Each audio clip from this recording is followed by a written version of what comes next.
Last but not least, this guy that I just got introduced to, this bum, Jeff Meade. Last week, Elon Musk retweeted something, said 100% sensible words from Jeff Meade. I had to listen to that shit because we know Elon Musk is not sensible no more. He's fucking racist. He's doing hell Hitlers and shit like that. So he's not sensible. So anytime he's talking about someone who's sensible, I have to question it. And again, we've got Black MAGA.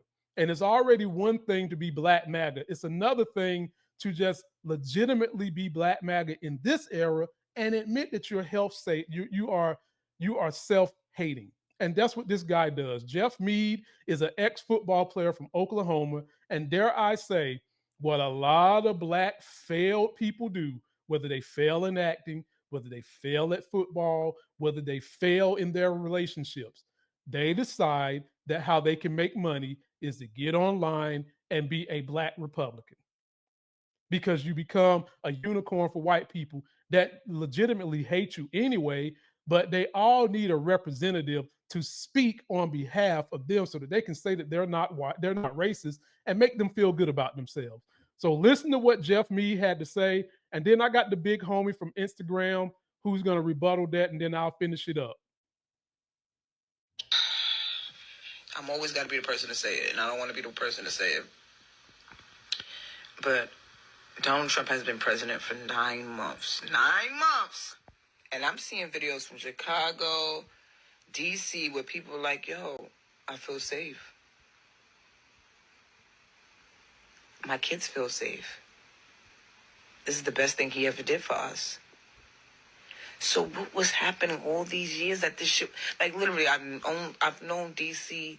and Virginia to have this type of shit going my whole life. And I'm in my 40s, okay? Almost touching it. So what was really truly going on? If a motherfucker became president 9 months ago and cleared that shit out with just a flick of the pen, I'm just thinking, like, did y'all really ever care? She's asking the right question because these areas are controlled by Democrats. But the best way to understand people is to pay attention to their incentive structures. Democrats are not incentivized for Black Americans to do better. If you think about the Democrats' platform, it's about making everybody a victim. If you're Black, the system's racist and it's against you, and we are the people who are going to fix that problem for you. Those Republicans, they're racist. If you're gay, they don't like you because you're gay. If you're a woman, they don't like you because you're a woman. If you're an immigrant, they don't like you because you're an immigrant. And again, back to Black people, the reason you're struggling is because of history, racism, and the system. It's not your decision making. It's not you making poor decisions. But here's the thing. If they can keep you focused on everything except accountability and your own personal agency, that makes you a perpetual voter for Democrats. Because you will continue to believe that the reason you and your people are not succeeding is because the system is racist and it's against you, and you believe the Democrats are fighting to fix that system, when in reality, the system is not against you. And the biggest reason Black Americans are now struggling is because of Black Americans. Our mindsets, our belief systems, the way we go about things. The system is no longer the primary factor. It's us. But again, if Black Americans start taking accountability, making better decisions, and doing better, they will need the Democrats less. Then the Democrats will actually have to be accountable for getting things done. As long as Black people think white people and Republicans are racist, Democrats are like, oh, we got it locked. But if Black Americans start doing better and start catching up with the other races, and they start thinking maybe this place isn't that racist, Democrats have to have a new talking point. They have to do something different to continue to get the Black vote. That's more work and it's more dangerous for their political power. So again, it actually works in Democrats' favor for Black people to continue to struggle. It doesn't actually help them if they actually fix our problems. So simply, Here we go with this shit, ladies and gentlemen. First of all, I see why white people like him. He uses his voice as non-threatening, so he tries to speak with clarity and a sweet voice. He has a military fucking haircut, so he's not threatening. He don't got dreads. He's got a clean shave. He doesn't got a beard and shit like me, so he's even more non-threatening. This guy said so many fucking quagmires in that speech, it's not even funny. First of all, he's saying that the reason why Black people fail is because we make poor decisions. Yet he also, in that same speech, says that at one point in time, there were barriers. And those barriers are still in this point in time. They've never gone away. He made that perfectly clear in that speech. And it's so sickening and insidious to hear him say that the reason we as a whole 13% of the population aren't doing better is because we as a group aren't doing better. We as the people are the ones making this. How many damn bad decisions have y'all seen white people make as a group, but they're still in the lead? Why is that? Is there anyone oppressing them? Is there any filter stopping them from going higher? No. If anything, they are the beneficiaries of DEI. Didn't earn it. That's what DEI is for white people. Didn't earn it. And black people, not only do we have to earn it, we usually have to earn it 3 times better than them to stand out, because we've got to overcome the oppression. Then we've got to meet them, the white standard person, where they're at. Then we've got to be better than them. And that's what he's not getting. But he gets it, ladies and gentlemen, because he's decided that since he can't make it as a regular black dude, he's going to shuck and jive, Gregory Hines tap dance for white people. And that's going to help him get ahead. That's number one. Number two, with this whole argument that he's trying to make, do you really know your history? Do you really? The Supreme Court just made some racist legislation not too long ago. They knocked out DEI. DEI was put in place for black people, not didn't earn it for white people, but diversity, equity, and inclusion for black people because of the barriers you claim don't exist. That's why it was put in there. And now that is gone because they want DEI for white people. Didn't earn it. That's what they want for them. And lastly, to continue to make this absurd argument that black people don't work hard is insulting. It's very insulting. Right now, black women lead the nation in education, which used to mean something until we got to this age of delightment by Trump. The more education you had, the more you was handsomely paid. And has that happened to black women? Absolutely not. They are not paid nowhere near what their counterparts are paid, even though they've got the best education of anybody in the country. Again, what is that? More DEI, more oppression, more systemic oppression, more issues with financial suppression. Have your ass ever heard of redlining? Have your ass ever heard of the way that they gerrymander voting, which is another issue that suppresses the financial status of black people?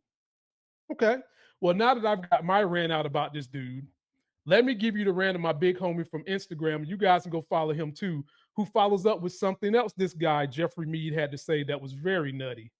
Let me show you a jackass who doesn't understand the government, and I'm going to prove my point on the other side. If you're an immigrant, they don't like you because you're an immigrant. And again, back to black people, the reason you're struggling is because of history, racism, and the system. It's not your decision making. It's not you making poor decisions.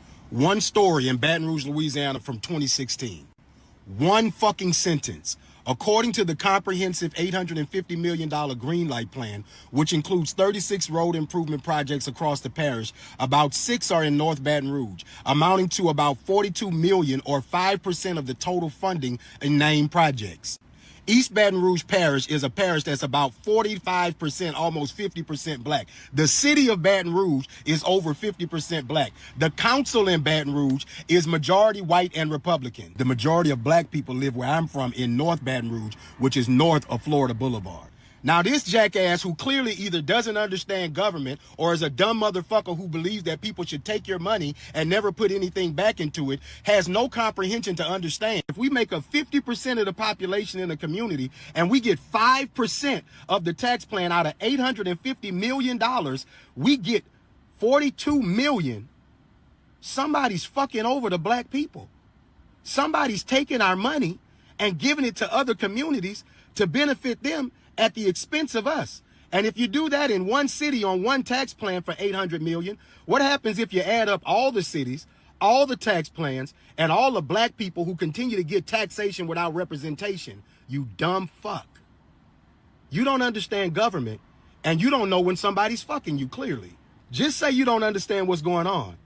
But keep your stupid ass opinion to yourself when you want to say that black people are blaming everything on the system. Run us our damn money to our communities, and you wouldn't hear us talking about the fact that you keep taxing us without giving us resources to improve the quality of life of all of the citizens of a community, not just the ones who continue to gerrymander the rules so that they can stay in the majority of control.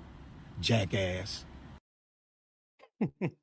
Shout out to the big homie Gary Chambers. Go follow him on IG, folks. He puts out excellent content, and he's absolutely right. He hit on the last point that I was making about gerrymandering voting, and then you suppress income that should be coming back to communities of color, and they're not getting it because the system that is in place suppresses it.